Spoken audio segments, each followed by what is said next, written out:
Assalamu alaikum wa rahmatullahi wa barakatuh, mes chers frères et sœurs. Aujourd'hui, Inch'Allah, nous allons voir le 8e fondement qui concerne les bonnes nouvelles annoncées par l'islam. Ce sera le dernier épisode de la série sur la paix intérieure. Mes chers frères et sœurs en islam, pour jouir de sérénité et de paix intérieure, les croyants se doivent de savoir les bonnes nouvelles annoncées par le Coran et la Sunna. En plus de cela, ils doivent se tenir informés des progrès réalisés. Quoique la nation islamique ait beaucoup de défis à relever, il est évident qu'elle réalise des progrès considérables ces dernières années. Ce qui revient à dire que l'on ne doit jamais perdre espoir et se laisser emporter par les moments de difficulté que l'on vit de temps à autre. Ceci étant dit, nous allons voir quelques bonnes nouvelles annoncées dans le Coran et la Sunna. Commençons tout d'abord par les bonnes nouvelles annoncées dans le Coran. Et en effet, Allah subhanahu wa ta'ala a dit « Ô vous qui croyez, si vous faites triompher la cause d'Allah, il vous fera triompher et raffermira vos pas. » Surat Muhammad, verset 7. En effet, légion sont de nos jours les individus, les organisations, les institutions et même les États qui œuvrent à faire triompher la cause d'Allah Azza wa Jal au prix d'énormes sacrifices. Et grâce à Allah Azza wa Jal, les fruits de ces efforts sont de plus en plus perceptibles, comme nous le verrons plus tard dans la vidéo. Chaque jour, l'islam gagne du terrain sur la voie du triomphe irréversible, ce qui revient à dire que l'aide d'Allah Azza wa Jal finira par être accordée aux vaillants et sincères serviteurs qui œuvrent inlassablement au triomphe de la parole d'Allah Azza wa Jal. Et en effet, Allah subhanahu wa ta'ala a dit « Ô vous qui croyez, lorsque vous rencontrez une troupe ennemie, soyez fermes et invoquez beaucoup Allah afin de réussir, et obéissez à Allah et à son messager. Et ne vous disputez pas, sinon vous fléchirez et perdrez votre force. Et soyez endurants, car Allah est avec les endurants. » Surat Al-Anfal, versets 45 et 46. De nos jours, mes chers frères et sœurs en islam, nous voyons beaucoup de combattants qui réunissent ces qualificatifs qu'Allah Azza wa Jal a mentionnés dans ces versets. Ces gens font preuve d'une constance et d'un attachement aux enseignements d'Allah Azza wa Jal et de son prophète sallallahu alayhi wa sallam. Nul ne saurait nier que des gens tant dévoués méritent qu'Allah Azza wa Jal leur donne gain de cause. Comparativement aux humiliations du siècle dernier, les prémices de la victoire sont devenues palpables et des gens dévoués sont aujourd'hui au service de l'islam. Nous pouvons dire sans risque de nous tromper que l'heure est à une renaissance de la nation islamique. Mes chers frères et sœurs en islam, Allah Azza wa Jal dit dans le Coran « Nous avons effectivement envoyé avant toi des messagers vers leur peuple et ils leur apportèrent l'épreuve. Nous nous vengeâmes de ceux qui commirent les crimes de la négation et c'était notre devoir de secourir les croyants. » Surat Ar-Rum, verset 47. Allah Azza wa Jal dit aussi « Nous secourrons certes nos messagers et ceux qui croient dans la vie présente, tout comme au jour où les témoins, c'est-à-dire les anges gardiens, se dresseront le jour du jugement. » Surat Ghafir, verset 51. Alhamdulillahi Rabbil Alamin, ces gens qui méritent qu'il leur fasse don de sa victoire se trouvent aujourd'hui dans la nation de l'islam. Et nous avons pu voir tous de nos yeux des exemples très récemment. Et en effet, Allah Azza wa Jal dit dans le Coran « Ne vous laissez pas battre, ne vous affligez pas alors que vous êtes les supérieurs, si vous êtes de vrais croyants. Si une blessure vous atteint, pareille blessure atteint aussi l'ennemi. Ainsi, faisons-nous alterner les jours bons et mauvais parmi les gens, afin qu'Allah reconnaisse ceux qui ont cru et qu'il choisisse parmi vous des martyrs, et Allah n'aime pas les injustes. » Surat Al-Imran, versets 139 et 140. Allah subhanahu wa ta'ala a dit aussi « Moussa dit à son peuple, demandez aide auprès d'Allah et soyez patients, car la terre appartient à Allah, et il en fait hériter qui il veut parmi ses serviteurs. Et la fin heureuse sera aux pieux. Ils disent, nous avons été persécutés avant que tu ne viennes à nous et après ton arrivée.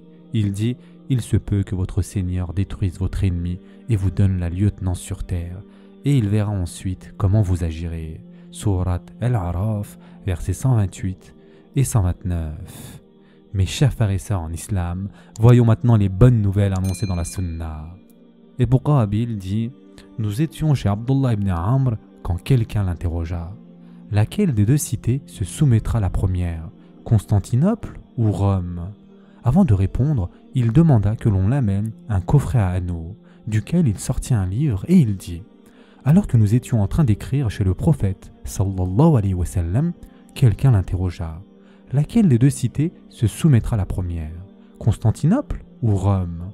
Le prophète, sallallahu alayhi wa sallam, dit: la cité d'Hercule sera la première à se soumettre, faisant allusion à Constantinople.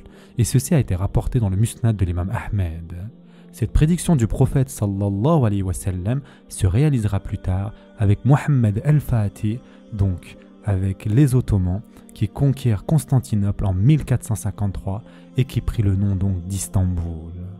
Dans un autre hadith, selon Abu Hurayra radiallahu an, le prophète sallallahu alayhi wa sallam dit: l'heure n'aurait lieu que lorsque les musulmans combattraient les juifs et les vaincraient. Certains juifs cachés derrière des rochers et des arbres seront dénoncés par ces rochers et ces arbres qui s'écrieront en ces termes: ô musulmans, ô serviteurs d'Allah, voici un juif derrière moi.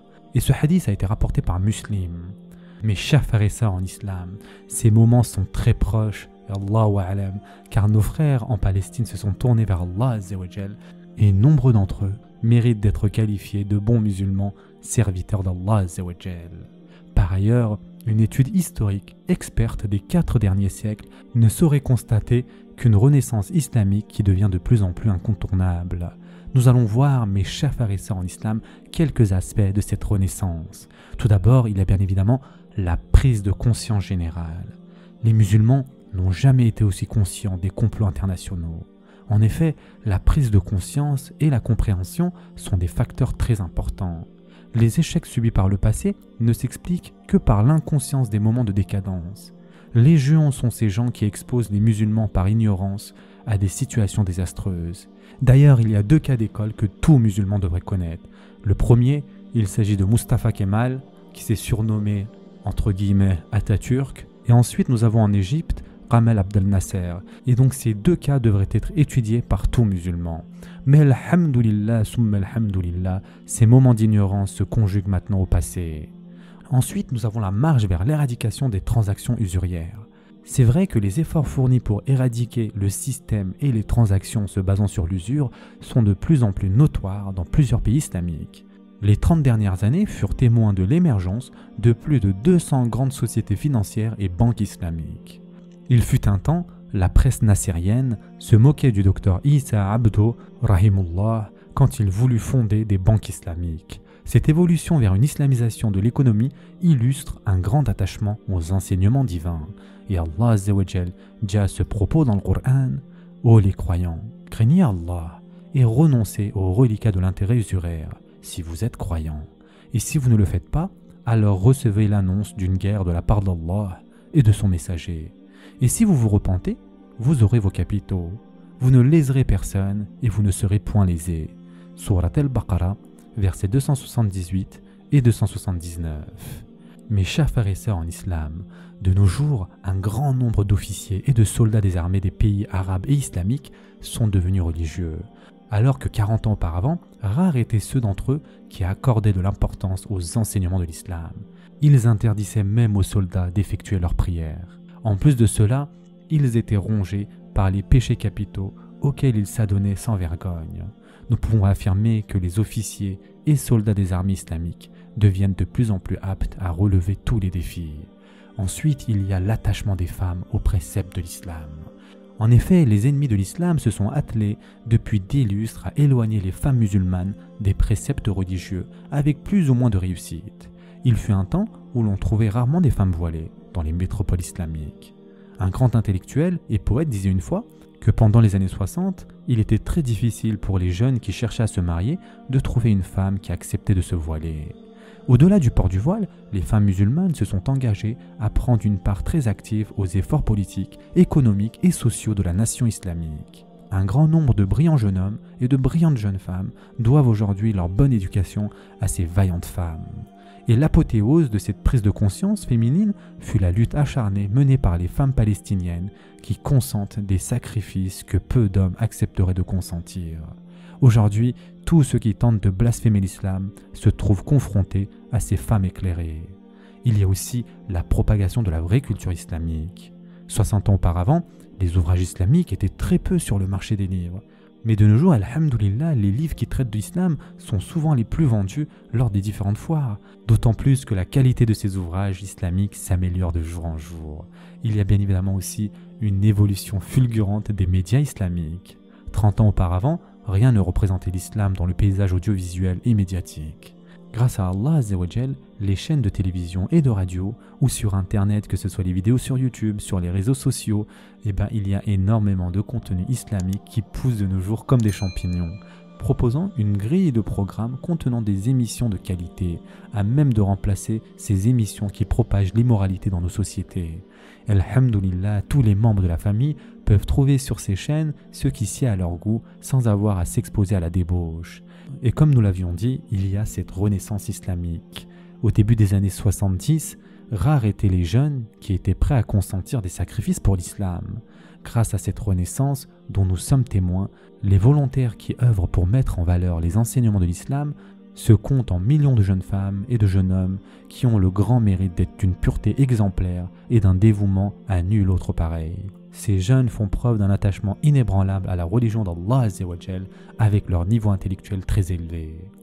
Par ailleurs, un aîné nous disait une fois qu'en 1962, la prière pendant le mois de Ramadan à la mosquée de la Mecque n'était assistée que par 4 rangées qui priaient derrière un imam qui n'avait pas besoin de microphone pour se faire entendre. En ces moments difficiles, les ulémas se plaignaient du désintéressement des jeunes. Mais alhamdoulilah, de nos jours, les ulémas sont entourés de jeunes fidèles qui sont toujours prêts à suivre leurs directives. Et enfin, pour terminer, il y a cette aspiration à œuvrer pour l'islam.